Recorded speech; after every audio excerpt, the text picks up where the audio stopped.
development in Petaling Jaya. I'm telling you this, that we are seeing symptoms of a captured state, a state capture. In my PJ, one of the earliest battles that we had was dubbed as the biggest land fraud that ever happened in Selangor, in the state of Selangor. If you refer to the Bar Council Journal, there will be an article about the biggest land fraud in Petaling Jaya, and that was about Padang PKNS. When they wanted to develop these 17 hectares of land, and for a price of 2.4 billion at that time, 2010. That was the case of the first attempt of land grab in Petaling Jaya. If my friend in Safe KL was telling us earlier about the absence of KL structure plan, in the case of PJ, we had RTPJ, we had the structure plan, but in our case, it was fraudulently amended. 154 cases of land being rezoned illegally. We went through all the process up to the highest level of State Planning Appeal Board. We went through CELCAT, the whole works, and the CELCAT conclusion was there was fraudulent act, there was recklessness, there was unprofessional conduct by the administration or whoever that was. Nothing happened. Those guys who were implicated are now occupying comfortable positions in the administration. So that was the first sign of state capture that we experienced in Petaling Jaya. Okay, that was the first one.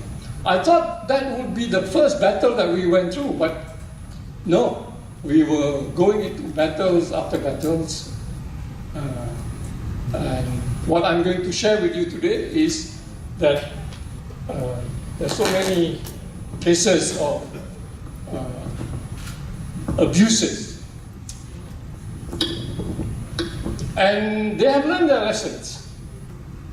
They are making it look so legal, above board. Halal. It's all halal now. But we know it is not halal. Okay? And the one that we are looking at now is a state that is being captured. And the first sign of that was highlighted in 2013 by Transparency International. It says that in the report of 2013 that only 3% of administrative corruption. What about the rest, the 97%? What about the big ticket corruption that is happening? And the grand corruption. I call it, in Malay, it's called rasuah, gadang, rasuah, mega, rasuah, that is invisible. The point that I wish to make here is that it is beyond the realm of MACC. Forget about MACC. You may have forwarded complaints to MACC, but what is happening in the state of, in Selangor and what's happening in PJ now is that everything is above board. Yes, please. This is the definitions of state capture by the World Bank in the year 2000. I mentioned to you that it's beyond MACC. And this is what happened in South Africa. No MACC of South Africa could have detected what Zuma did. So what they did, they had a special commissions of inquiry into state capture, and it is still ongoing now. So if you want to tackle this, forget about MACC. You have to tackle things in a different approach. You have to take it at a different level. And that's what we do at MyPJ. We started as a small NGO, small city NGO. We reach out to Safe KL, we reach out to Penang Forum. That's what we need to do, to leverage among each other so that these things gets the right attention. Otherwise, forget it. So the question that we are dealing today here is that, adakah state capture berlaku di negeri di Malaysia? Adakah PJ satu negeri, satu bandaraya yang tertawan? And before we dwell into this, let's look into context. Hey, what is PJ? Why is PJ so special? I consider PJ as a special showcase because it is the perfect Malaysia actually. Right? If I tell my colleagues, if we fail to do this in PJ, the whole country fails. Okay? If we succeed in PJ, we will succeed in the rest of the country. It is the capital of civil society activism. All right? I claim that. Okay, PJ, the people of PJ claim this. It used to be the best township in the whole of Malaysia. Top student cities, we are still holding that position now. And we have the biggest electorates, Damansara. Okay? The biggest majority was YB Tonipua. 106,000 majority, that was his majority. And unfortunately, we fall into this category, a fixed deposit city.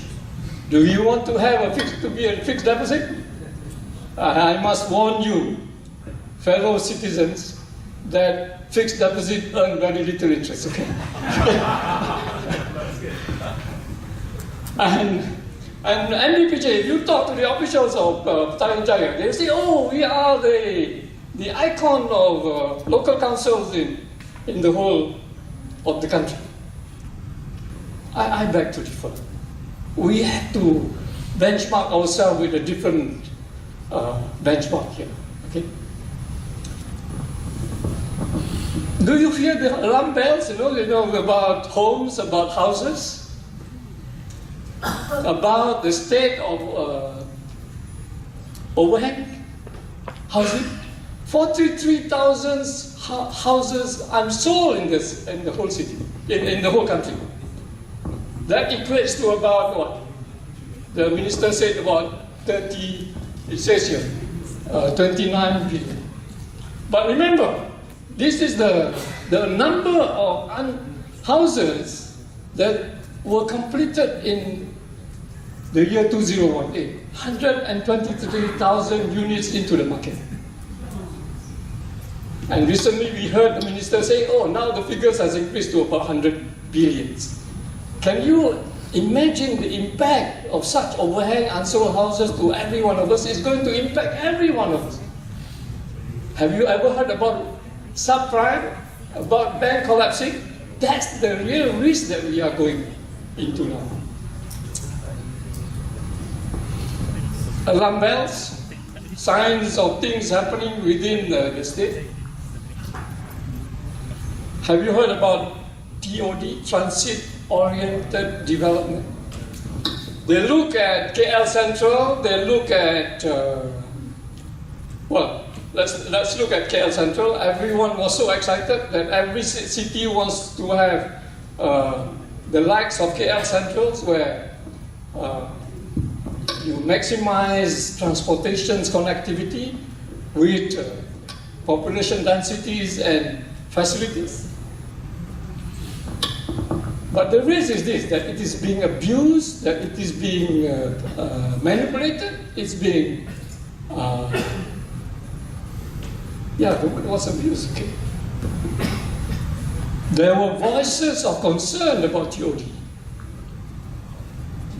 by the likes of Hanayo, by the likes of the whole councils in PJ walked out because of TOD. But was it heard? No. They bulldoze the process. Then we have the OSC, one-stop center, that every development will be processed by the one-stop center. 4 councillors sit on board of this one-stop center. They approve everything, and they have a charter that they have to approve within a certain period. and they have been approving with impunity. Can you imagine this? A house with 500 square feet. Almost all TODs are now commercial centers. And we are talking about affordable homes. We are talking about homes for 500 square feet. Can you imagine this? How to raise a family with 500 square feet? What kind of people do you expect to live in this kind of 500 square feet? You need at least 1,000 square feet to live properly. You know, you have a room for your son, you have a room for your children, you have a room with your wife. Otherwise, you'll be sleeping in the hall. So that's why I'm questioning these 500 square feet guidelines for Soho. No requirements for developers now for schools. No requirements for Bomba, for kindergartens. They have been building with impunities without all these new considerations. The populations of PJ is going to double or triple.